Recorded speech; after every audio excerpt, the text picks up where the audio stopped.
And hello YouTube, this is Thomas Judge back once again with another YouTube reading guide series. Today is the second of 7 videos walking through the chronological sequence of DC Year 1 comics. And to create this reading guide, I have read the 157 comic issues that carry the DC Year 1 branding, as well as some others around that. And I've used that knowledge to build the internet's most detailed reading guide to DC Year 1 comics. Let's get into it. Today is our first dive into DC Year 1, and we're going to start where we need to start, right at the beginning, with number 1. Batman Year 1, published in 1987. Batman Year 1 is a comic that created the very concept of Year 1 stories or origin retellings with that branding. As such, we're going to spend some time discussing just this comic alone. That said, I'm not an expert YouTuber by any means. If you are more interested, there are hundreds of YouTube channels that have done huge deep dives into this story alone. And if you are more interested, please feel free to check those out. As mentioned previously, this is an American comic book story arc written by Frank Miller and illustrated by David Mazzucchelli. Year 1 was originally published by DC in the ongoing series Batman from issues 404 to 407 in early 1987. Just to clarify, that means it was an explicit story arc in an ongoing monthly series. There have also been several reprints of the story, which we'll talk about later. The story itself is extremely famous. It tells about Batman's first year as a crime fighter intertwined with the life of a new Gotham police detective, James Gordon, and eventually builds towards their first encounter and eventual alliance. Now, Frank Miller chose to characterize Batman in Year 1 as an average, inexperienced man trying to make a change in society, rather than the formidable force of nature or Bat-God we see in most Batman stories nowadays. Examples of this include Batman underestimating his opponents, getting shot by police, and his costume being too big. The story's violence was kept street level, gritty, and it really had a big focus on sort of film noir and realism, that sort of thing. It's important to note that this was published after Miller wrote Dark Knight Returns in 1986. Now, that landmark story and this one are actually considered to all be part of one singular timeline or kind of universe, but that's a story for another time. For now, it's worth noting that the contract Miller signed to produce the Dark Knight Returns required him to write a revamped Batman origin story. So for Year 1, he simply wrote the story and the script, with Mazzucchelli signed on to provide the artwork, whereas in Dark Knight Returns, he did the artwork duties as well. Now, Year 1 was originally conceived of as a graphic novel, however, it ended up not being a graphic novel.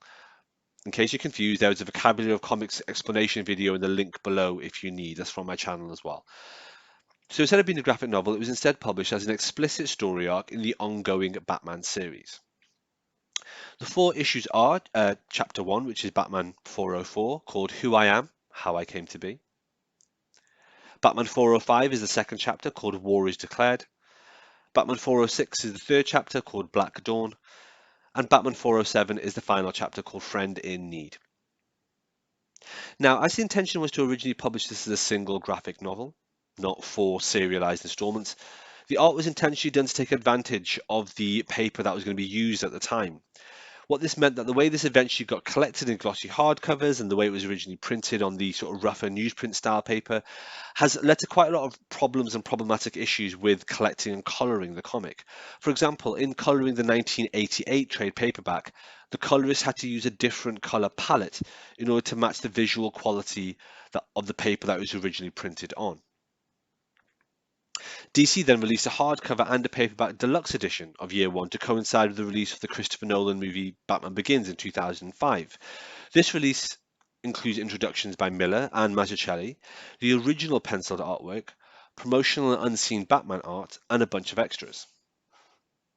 New versions of that edition were then released in 2012, but Mazzucchelli went on record to state his dissatisfaction with this, saying that there were a few things that didn't follow his expectations in the design printing and especially in terms of colouring, as I said, because of the aforementioned issues.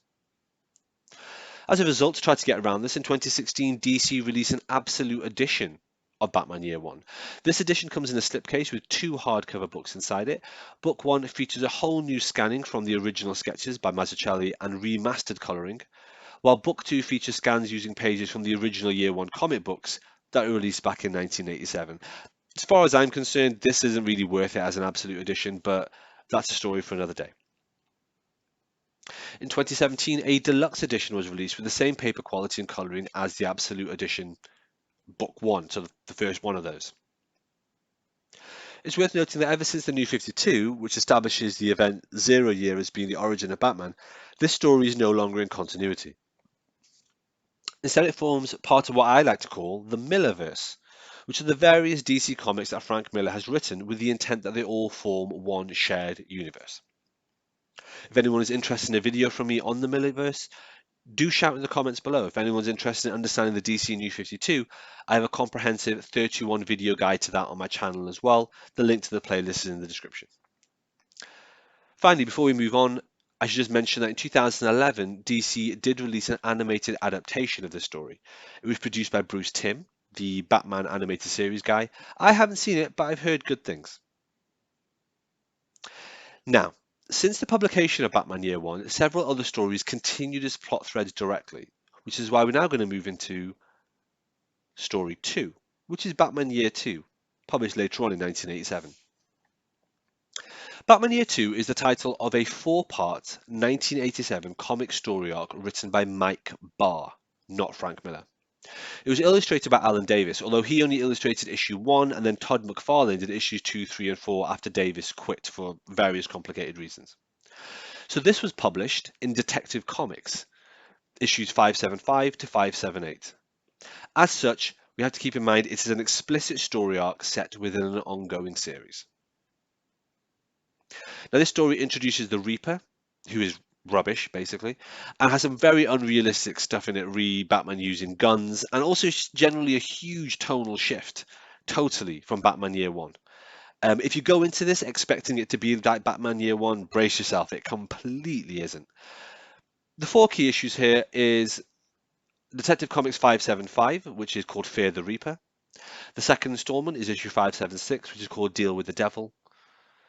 The third installment is Detective Comics 577, which is called Deadly Allies. And the fourth installment is issue 578, which is called So Shall Ye Reap. It's worth noting that the story Detective Comics 574 acts as an unofficial prelude to this storyline, but often people either ignore it or don't collect it. It's also worth noting that there was a lengthy one-shot released in 1991 that's a sequel to this. It's called Batman Full Circle. It was also written by Mike Barr, and it was illustrated by Alan Davis, the guy who did the first issue. The only reason I mention that is that this story was collected in the trade paperback. Initially, Batman Year 2 was collected in 1990 as a trade paperback of just those four issues, but in 2002, DC published a second printing that included the 1991 one-shot Batman Full Circle. And that edition is easy to spot because it's called Batman Year 2 Fear the Reaper. That takes us on to the often forgotten Batman Year 3, which came out in 1989. So Year 3 is a comic book story arc which explores Batman's third year as a crime fighter. It was written by Marv Wolfman and was originally published in the ongoing Batman series from issues 436 to 439. Again, keep in mind it's not a graphic novel, this is an explicit story arc set within the parameters of an ongoing series. The plot involved the origin of the first Robin, so Dick Grayson, and his initial interactions with Batman. Batman 436 had a subtitle called Different Roads, 437 was called Changes Made, 438 was called Turnabout, and 439 was called Resolutions. This story is a sequel of sorts to the previous Batman Year 1 and Batman Year 2 storylines, and it's the last in that sequence. However, it's a tonal mess with very confused narrative chronology, intertwined stories, ambitious, I guess, but executed very poorly.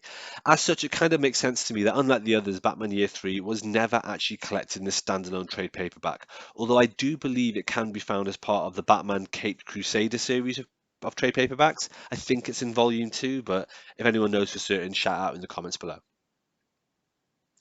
Now, before we leave this Batman thread of Batman Year somethings, I just couldn't complete this without looking at this story. Batman Year 100, which came out in 2006. A lot of people don't know about this, although I think it is probably better known than Batman Year 3. Batman Year 100 is a 4-issue miniseries published in 2006 by DC. It was written and illustrated by Paul Pope and is technically an Elseworld story. Again, if you need to understand Elseworlds, I have an explanatory video in my Vocabulary of Comics series in the descriptions. So Batman Year 100 is set in year 2039, which is exactly 100 years after the first debut of Batman in the comics, and it's at a time when Gotham City is pretty much a police state, but there is still the legend of the Batman. Now, in 2007, the four issues were published as a trade paperback that included Pope's The Berlin Batman, which was originally a story published in Batman Chronicles number 11. That story features a version of Batman that lived in the German Weimar Republic on the eve of World War II, so it really has very little to do with Batman Year 100, but it's all collected together. I guess they figured that a four-issue miniseries could do with a little bit of padding out, so they grabbed one issue from Batman Chronicles, and Batman Chronicles is something we'll mention again much later on. Okay, those are our four year one-ish branded stories. Don't worry, after this video we're going to be sticking much more clearly with year one, with maybe a year two sneaking in here and there. So that, ladies, gentlemen and others, is the end of the introductory video here. This video covered Batman Year 1, the immediate spin-offs from it in chronological order, both in publication and of the internal events. And so next time we're going to turn the clock back a little and go back to the next DC Year 1 branded story to be published, which was actually 3 years after the publication of Batman Year 3 and happened in 1992. More on that next time. All right, thanks for watching, everybody. As always, please like, comment, subscribe. As always, please follow me on Twitter at @IamThomasJudge, where I will post a daily review of whatever comics I've been reading. You can get an idea of what I'm up to on the channel. And as always, please support the channel by heading over to Amazon.com and checking out my prose novel about superheroes. It's a completely original piece of work. The first episode in it is called Arrivals, and the series as a whole is called No Gods or Kings. You can find an excerpt of that on my website, nogodsorkings.com. Until next time, everybody, stay classy.